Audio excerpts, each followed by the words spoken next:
Desconectados, el podcast del relax. Para que tomes el control y detengas el scroll.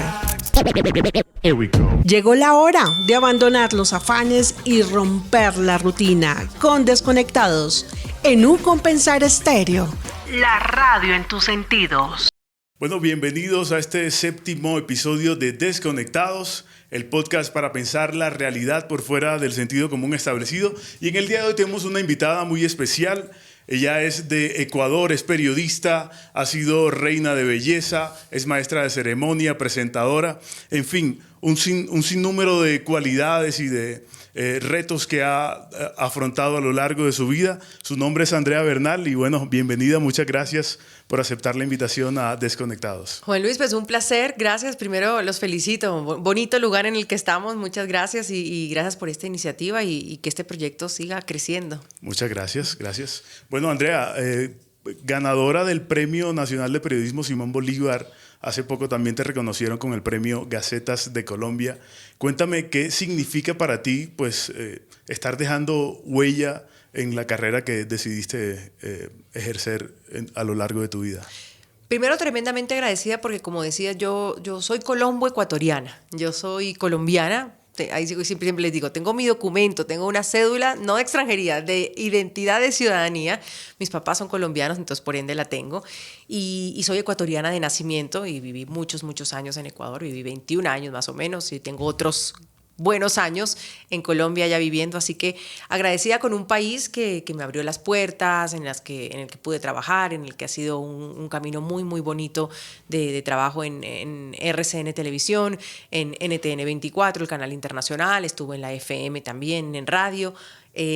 Así que cuando uno es agradecido, creo que pasan cosas bonitas también en la vida. Entonces, lindo haber dejado una huella en mi país, en el Ecuador, y poder dejar otra aquí en muchas cosas que hemos hecho a lo largo de estos casi 16 años que ya llevo viviendo acá en Colombia. ¿16 años ya ejerciendo el periodismo o más? No, 16 años haciendo periodismo en Colombia. Son como, Colombia. El año pasado me acuerdo que hice una reunión justo como por diciembre y traje a gente de Ecuador y vinieron amigos míos y era porque íbamos a celebrar los 25 años de dedicarme a esta profesión. No tengo muchos años, tengo algunos, soy un poquito mayor que todos ustedes. Eso iba a preguntar, ¿en qué momento 25 años de profesión? Empecé joven, la verdad, empecé joven. Tenía 18 años cuando entré a la televisión a hacer mis primeras cosas, producción, invitados, etcétera, pero sí, son 25 años ya. Este diciembre son 26 de estar en este oficio tan bonito que me ha llevado a lugares maravillosos, a coberturas duras, a entender el país, a entender América Latina, a tratar de entenderla más bien, a entrevistas que me han llenado, pues ha sido un bonito camino recorrido, la verdad. Qué lindo, qué lindo. Y bueno, ahora que hablabas de ese amplio recorrido, de pronto tuviste la posibilidad de transitar desde lo análogo hacia esta era digital. ¿Cómo ha sido ese proceso, esa transformación? ¿Qué retos te ha representado? Estoy tratando de hacerlo. Es decir, hacerlo no es fácil. La verdad no es fácil. Yo creo que para alguien como yo que viene yo le pongo el periodismo nostálgico, le digo así, ese periodismo de sentarnos en las salas de redacción, de todas las mañanas vendernos temas. Yo sé que todavía ocurre, pero pues a veces la gente que se conecta, que me conecto por Zoom, que hago la entrevista, no, o sea, y de ir, además llamar por un teléfono al ministro o a la asesora del ministro y decirle, tiene un tiempito, y uno ir personalmente a la oficina del ministro, hacer la entrevista.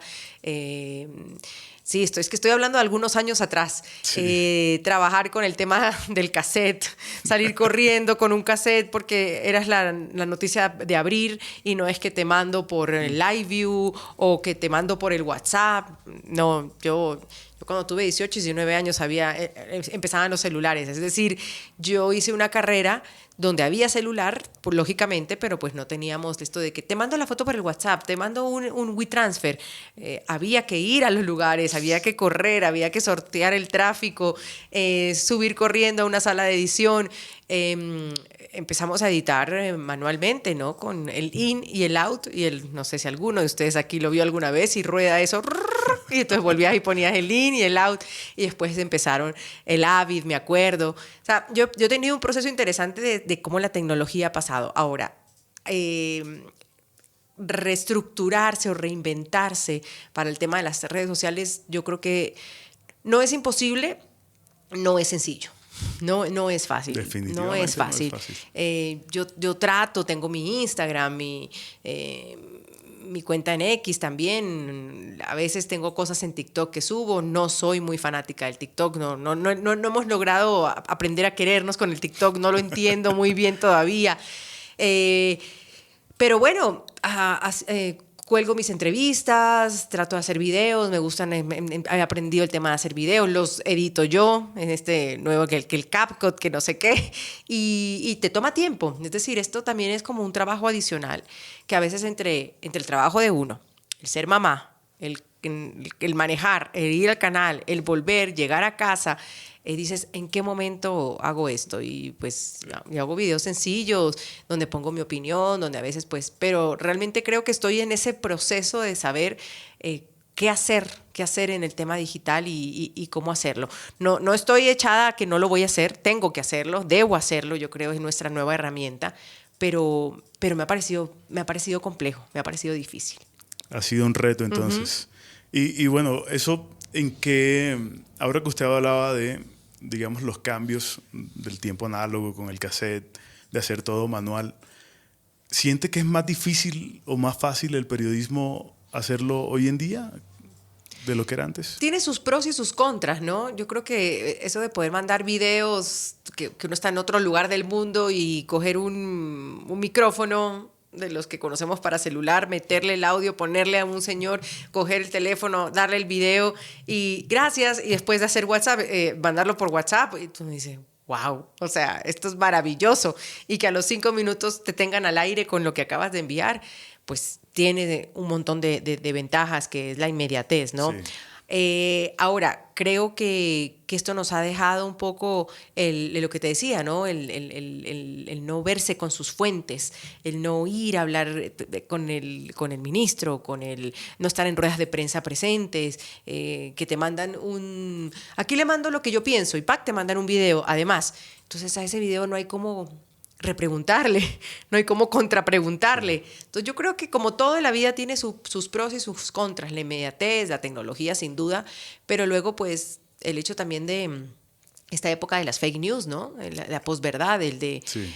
No sé si leyeron hace poco, eso fue hace unos días, un informe que dice que el 62% de los influencers no corrobora la información que pone en sus redes. Y yo creo que se queda corto ese porcentaje. Y eso me asustó un montón.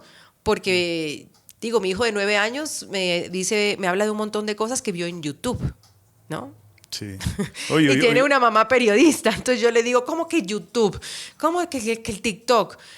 No, claro, no espero todavía que entre al New York Times o a RCN Televisión o a NTN, pero ¿de dónde están consumiendo noticias los más chiquitos, los jóvenes también? Si el 62% de los influencers, es decir, la gente que tiene millones de seguidores, no corrobora la información. Yo sé que para algunos puedo sonar muy, muy, muy avejentada, muy abuelita, pero el tema de la información yo creo que nunca pasa de moda. Es decir, ¿dónde estamos mirando nuestra información? ¿Qué estamos consumiendo? Y si estamos verificando esa información. Justamente hacia allá iba. ¿Cuáles serían de pronto las recomendaciones para no caer en una fake news? ¿Qué tipo de filtros tiene usted para evitar caer en las fake news? Yo he hablado y he hablado con jóvenes hace poco que estuve en una escuela de liderazgo y he estado por cosas que el destino me ha puesto a hablar con jóvenes en las universidades, que estuve en Ecuador hace poco, y hablé de la duda.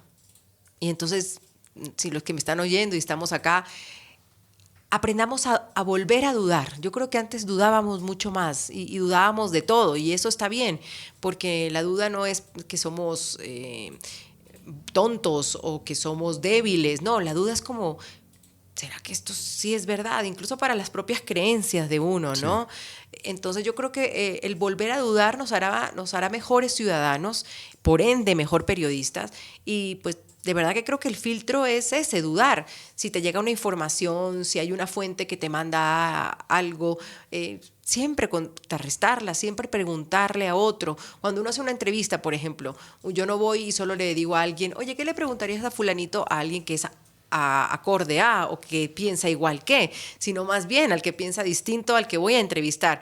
Mira, yo sé que a ti no te cae bien fulanito, pero ¿qué le preguntarías? Entonces, claro, te llenas de los dos lados porque hay que aprender a dudar y hay que aprender a hablar como con todos. Aún así, no te guste lo que piensa o tú no estés de acuerdo con lo que piensa, incluso a veces te moleste lo que piensa, sí. Pero es interesante escuchar al otro y estamos en una época donde estamos escuchando muy poco al que piensa distinto a mí en este caso.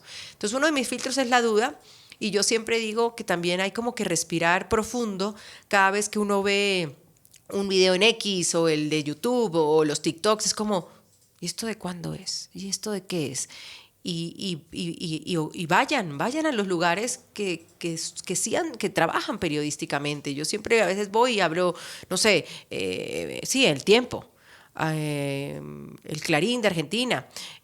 A veces digo, qué raro, esta información no la tiene nadie todavía. Y cuando yo digo nadie, pues son portales serios de periodismo que han hecho décadas y décadas de periodismo y digo, qué raro, estos todavía no están en el Washington Post. Entonces, es como eso, contrarrestar, y los invito a dudar. Duden lo que les llegue en el chat de la familia, duden lo que les llegue a que la tía les manda, ay, mijito, mira qué tag, y te manda y tú, no, espérate, yo le digo a mi mamá, espera, ¿de dónde sacaste eso? Porque eso nos va a hacer mejores ciudadanos, tenemos que volver un poquito atrás, a dudar, a contrarrestar, a preguntarnos, no como periodistas, sino como ciudadanos, ¿qué estamos recibiendo y qué estamos compartiendo? Así que muy vigente la duda metódica que planteaba René Descartes hace mucho tiempo. Exacto, mira, sin querer queriendo. Exacto, dudar. Sí, esta persona no me está diciendo la verdad, esta no sé qué, ¿será que hoy sí llueve? No, pero ¿qué dice? No, es que hoy va a llover, entonces todo el mundo, no, ¿qué dice hoy la meteorología? A ver, quizás me meto, gente que sabe de esto, ¿no? Y yo creo que eso nos va a ayudar a desempolvarnos un poco del momento en el que vivimos, que pues nos inventamos todo, nos creemos todo y somos como dueños de la verdad, y eso no es tan así. Así es. Bueno, hay, digamos, una fuerte tendencia hoy en día hacia tratar temas de salud mental. Y justamente una de las recomendaciones que se suele hacer es no consumir tantas noticias, porque las noticias pues cargan como de cosas negativas a la gente.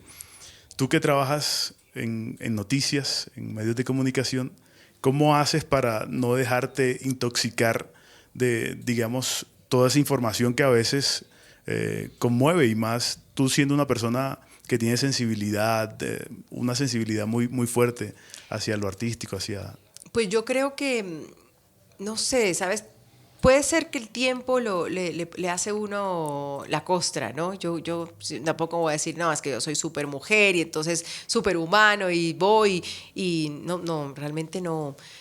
Yo creo que el tiempo lastimosamente lo vuelve uno un poquito más duro frente a lo que uno ve en las noticias. Yo me he quebrado también muchas veces al aire, en cobertura, sobre todo cuando uno hace terremotos y ese tipo de cosas donde hay gente pues que muere, niños, etcétera. El tema de los niños en la frontera con Estados Unidos y México, que ha pasado estos días, de los niñitos de 2 años con un papelito y el de ayer de 10 años. Y creo que cuando uno es mamá se vuelve incluso mucho más sensible, ¿no? Porque me imagino a mi hijo perdido en un desierto con un papel que dice, estos son los números de mis papás, y llorando porque un coyote lo dejó. O sea, me descompone, la verdad me descompone. Pero también creo que aquel que diga, no, es que yo no veo noticias porque todas son malas, o yo dejé de ver noticias, pues me parece que lo está haciendo mal, porque las noticias están ahí, ocurren, y taparnos los ojos también, pues no nos va a ayudar a ser mejores personas y a estar informados. Y además, cuando uno está informado, ahí sí tiene el derecho de decir, esto estoy en contra, voy a voy a protestar por esto. Pero si uno cree que uno vive en su corralito Cápsula. ahí, en su cápsula, pues claro, no te importan los estudiantes que se van a quedar sin las becas de tal lugar, o si el ICETEX se va a cerrar, o qué va a pasar con el ICETEX cuando son miles de estudiantes que dependen de eso, o no te importa si cuánto está la inflación, o si todo eso no te importa, pues ahí hay un problema.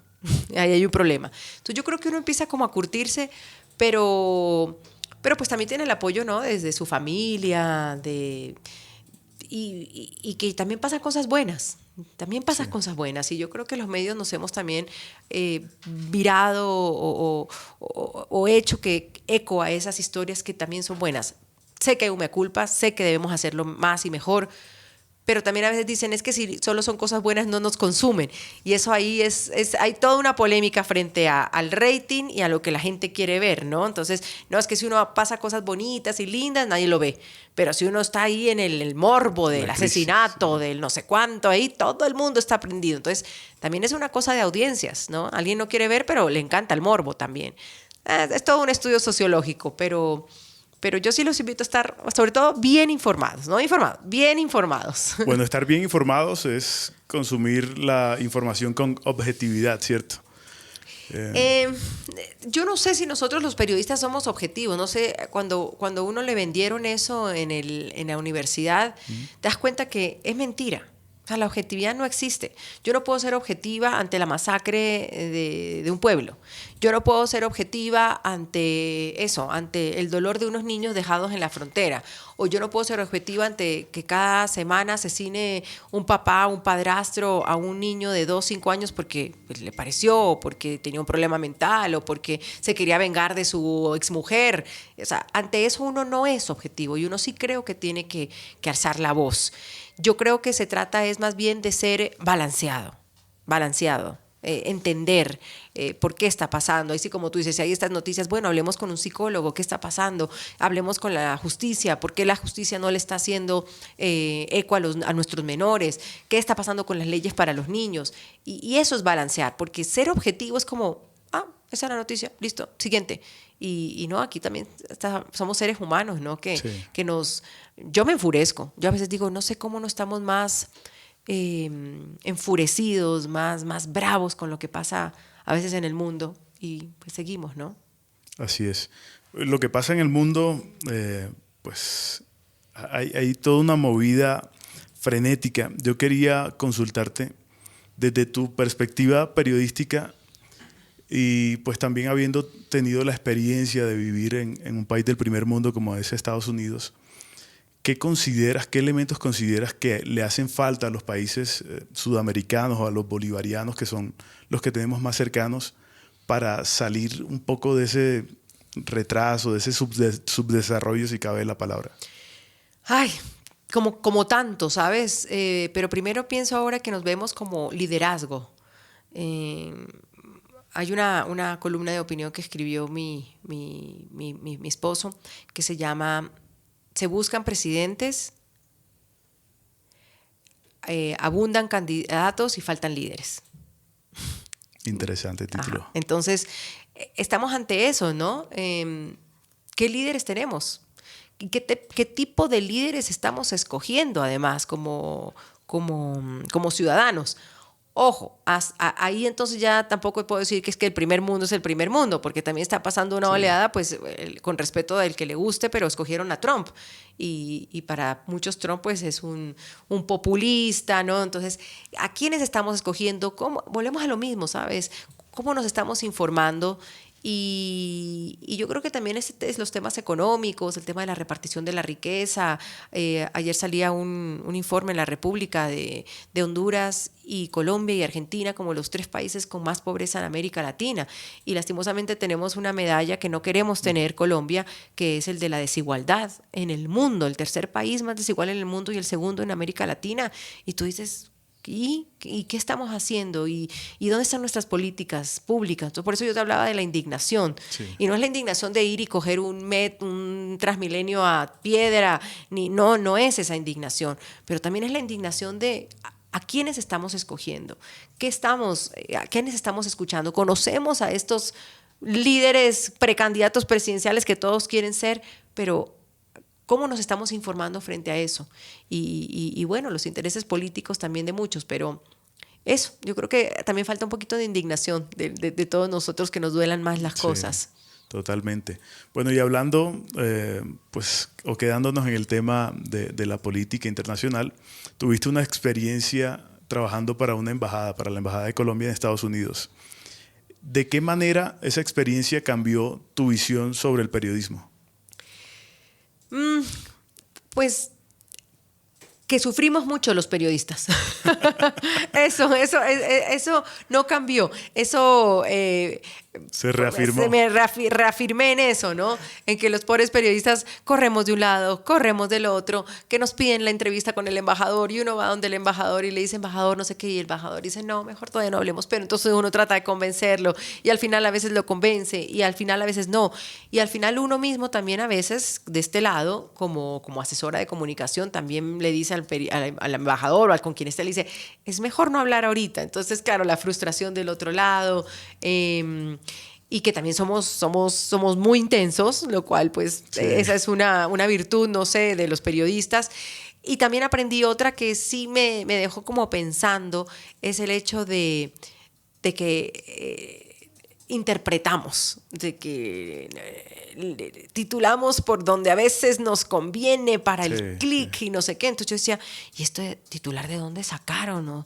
¿O con quién han hablado? Y muchas veces los periodistas que estaban en Washington y que pues eran de aquí de medios colombianos o de medios latinoamericanos también se quedaban con el que nunca nos llamaron, o sea, nunca cogieron y preguntaron al otro lado de lo que te decía, ¿no? Y ¡pam!, ponen un titular.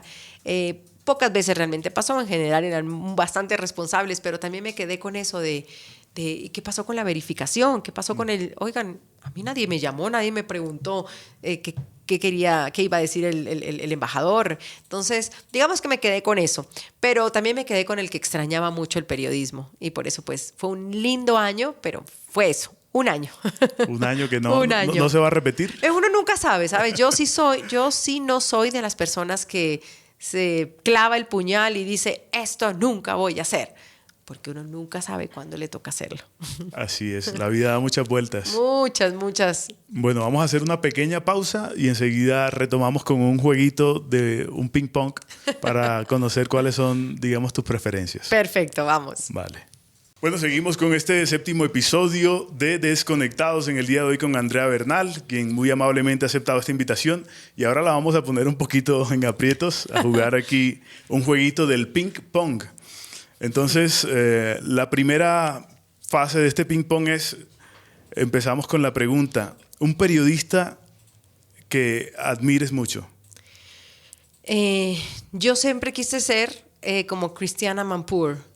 Ella es una periodista de CNN Internacional y por esos micrófonos y sus sillas han pasado todos los personajes con los que uno soñaría y algunos con los que también he logrado yo entrevistar. Pero Christiana Manpour es como mi referente. ¿Y una entrevista que siempre quisiste hacer? Me hubiera encantado entrevistar a Fidel Castro, por ejemplo, en esa época de Cuba y a Barack Obama, que todavía lo tengo como en algún pendiente por ahí. ¿Un libro o documental que todo periodista deba leer? Ay, me pones a pensar, ¿qué será? Así como decir, siguiente pregunta. Mientras pienso, yo he leído muchas cosas periodísticas, pero no sé, de Gabriel García Márquez me gusta, por ejemplo, hay muchos libros muy buenos sobre migración y los migrantes del mexicano que se acaba de retirar de Univisión, de Ramos, de Jorge Ramos. Okay. Esos los recomiendo, los libros de Jorge Ramos son muy interesantes. Buenísimo. Bueno, una frase que te defina como periodista. Disciplinada. Disciplinada, ok. ¿Cuál es tu mayor referente en los medios internacionales? En estos momentos, bueno, Jorge Ramos me gusta y me gustaba mucho. Dice uno, una pena que salga del aire, pero también es como, wow, que haber llegado hasta donde ha llegado. Patricia Yaniot, la quiero mucho, también es gran amiga y ella es muy humilde además de compartir sus conocimientos y eso, así que Patricia, digámoslo así. Okay. Bueno, Luis Carlos Vélez también, aprendí mucho de él internacional ahora y pues trabajé con él. Ok, en la FM, ¿cierto? Sí, señor. Y ni se diga mi jefa, Claudia Gurizati, que abrió todas las puertas del mundo para mí y para poder hacer un montón de cosas aquí en Colombia. Claro que sí. Un tema que siempre te apasiona cubrir. Me gusta mucho la política.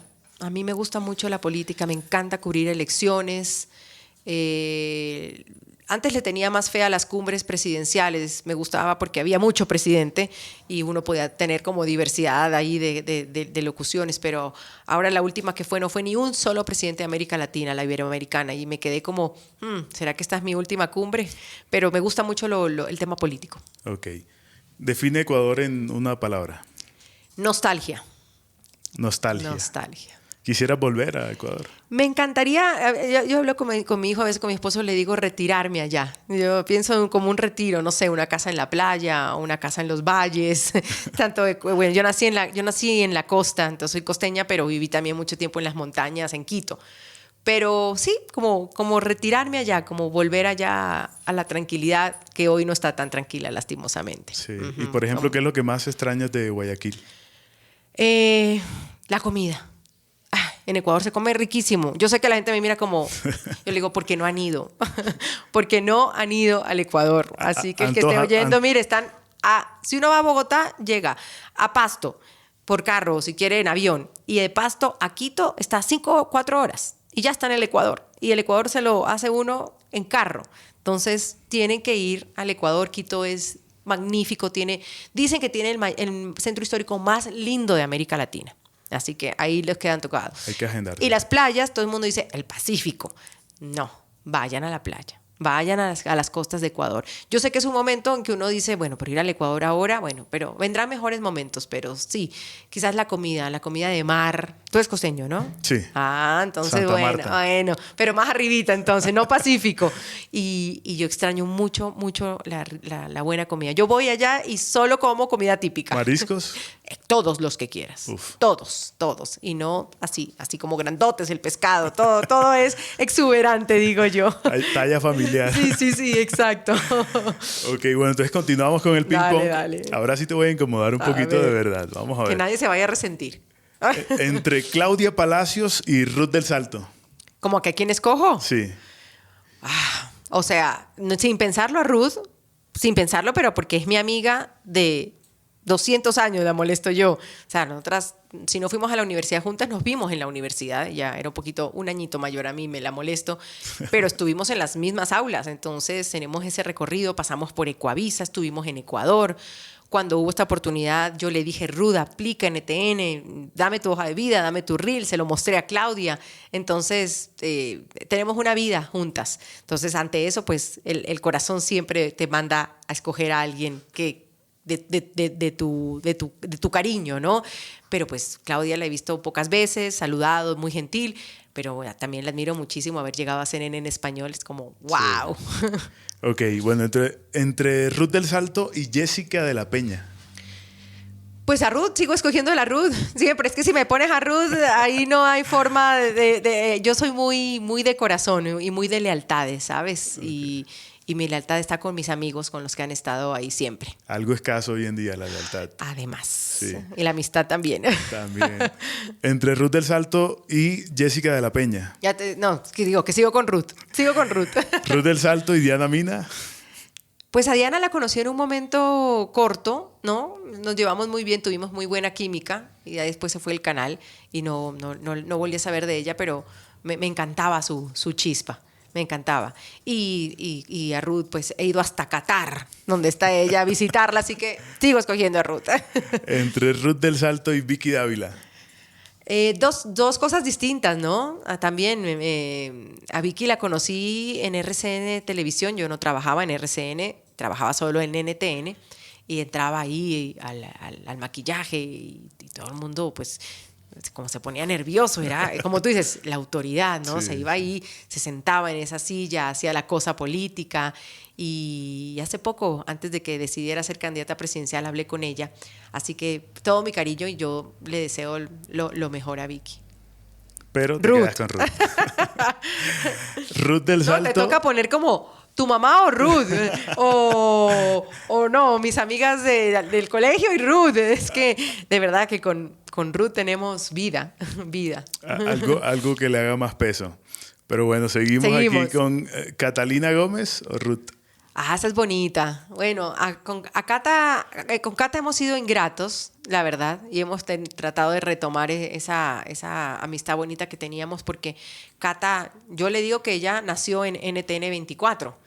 Cata, yo fui jefa de Cata en NTN 24 un ratico, pero fui, y luego pues ella se fue y como espuma, como debería ser, porque es muy talentosa, pues llegó a Caracol Televisión y nos vemos, y ahora tenemos cosas en común, que sus hijos, el mismo colegio, y ahí podríamos ser las tres, porque Ruth también la quiere muchísimo, y todas salimos o estamos o fuimos alguna vez parte de NTN 24. Yo sigo ahí, Ruth sigue ahí, y Cata pues cogió sus caminos. Como escoger, te diría, esa es una bonita. Está reñida, pues porque también le tengo mucho cariño y creo que la pasamos muy bien juntas, pero sí, sigamos con Ruth. Ok, bueno, como tú me pediste que te pusiera una competencia un poquito más fuerte, entre Ruth y Marcela, tu amiga de la universidad. Ah, por ejemplo, esa sí. ¿Y ahí cómo llegaste a eso? Averiguando. Mira, con Marcela.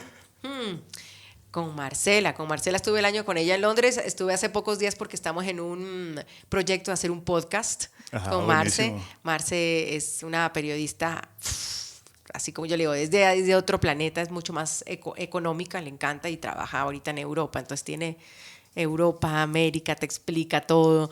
Y tenemos hijos como de la misma edad, y he estado en Londres, y he estado en unos momentos duros también de mi vida, y ha venido.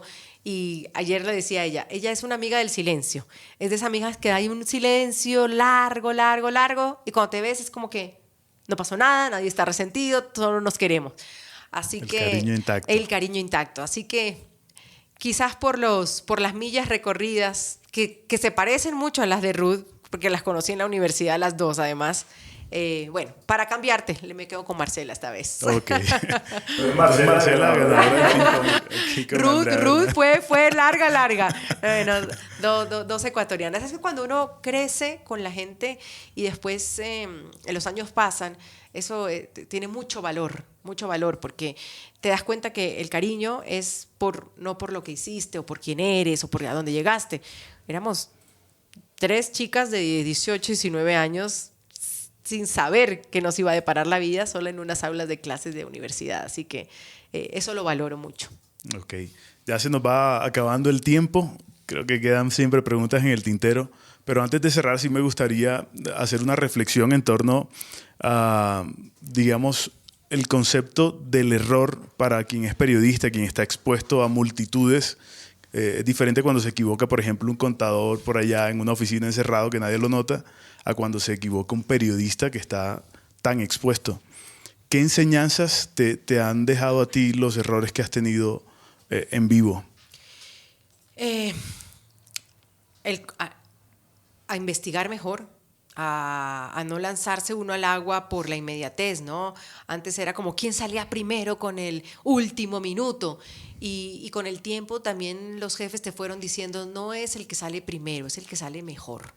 Entonces, claro, uno siempre quería salir primero, lógicamente, pero si sales primero y mal, es como, Dios mío, ¿qué hicimos? ¿No? Y echar para atrás, por más de que eches para atrás, como en las redes sociales, ¿no? Tú haces un fake y a veces te equivocas y no, se murió fulanito y después ya te vio un montón de gente. Ahora, borra ese tweet y di uno, no, perdón, me equivoqué.